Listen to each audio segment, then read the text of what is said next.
A Gathering of Days, A New England Girl's Journal, 1830 to 1832. A novel by Joan W. Blos. Chapter 8. Saturday, February 26, 1831.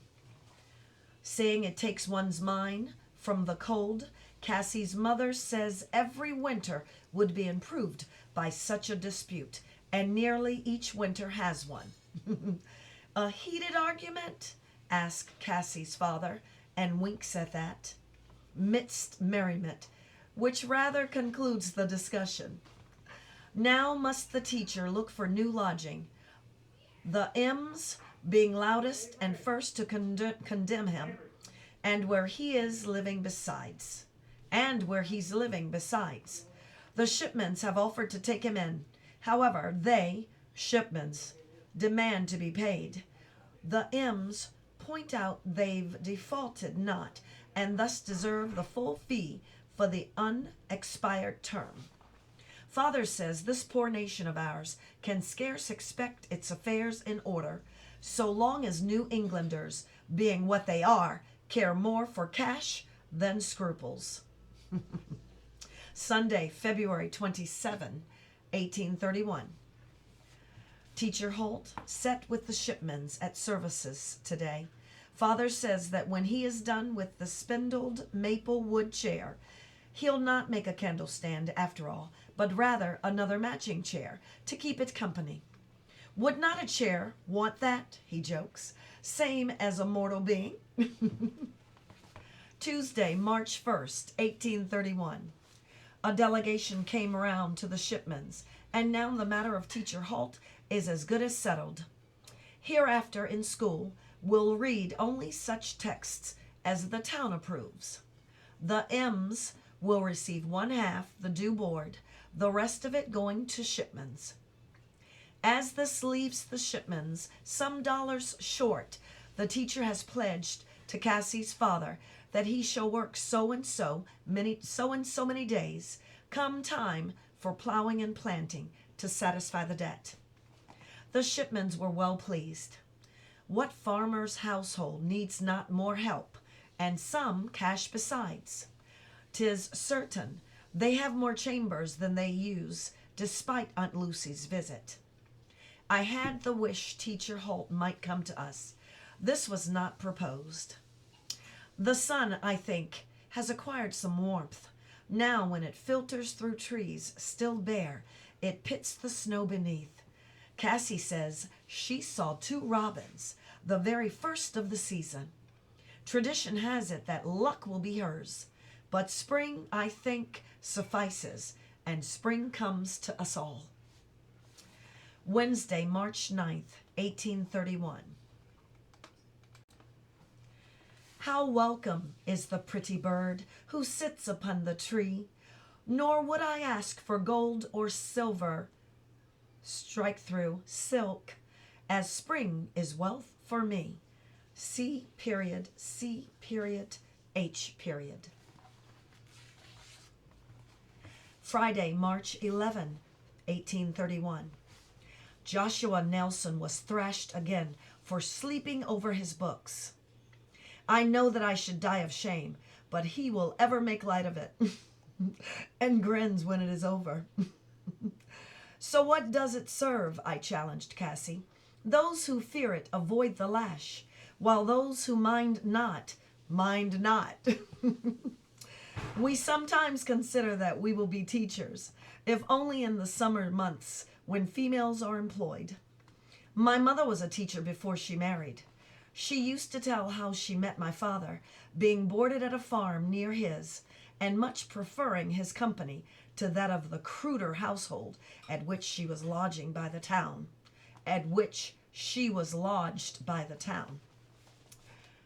Saturday, March 12th, 1831. Father today completed his chair, a very excellent piece. One can tell it was made with care, and no part of it hurried. We set it in the northeast window. There it will catch the sun in the morning, yet be at the margin of the light cast by the fire at night. Maddie begged to be the first person ever to sit in it. This she was allowed. As she placed her foot on the rung, a place where no foot had rested before, it came to me that one day the wood must be worn away from the smooth perfection of its present shape. Yesterday, I neglected to record what happened when I returned to the schoolhouse after the general dismissal. Teacher Holt was at his desk and sitting at the small scholars' benches, as if it were quite the usual thing, was a good half dozen of the older boys. Asa and David Shipman were there, and one of the older Prestons, also Sophie's brother, Zedediah, who seldom comes to school, although one would scarcely know it was he. There I glimpsed John Nelson. Now he sat at full attention, his long legs bent to the low front bench, his chin cupped by his hands. Teacher Holt was in mid-discourse, Garrison's paper open.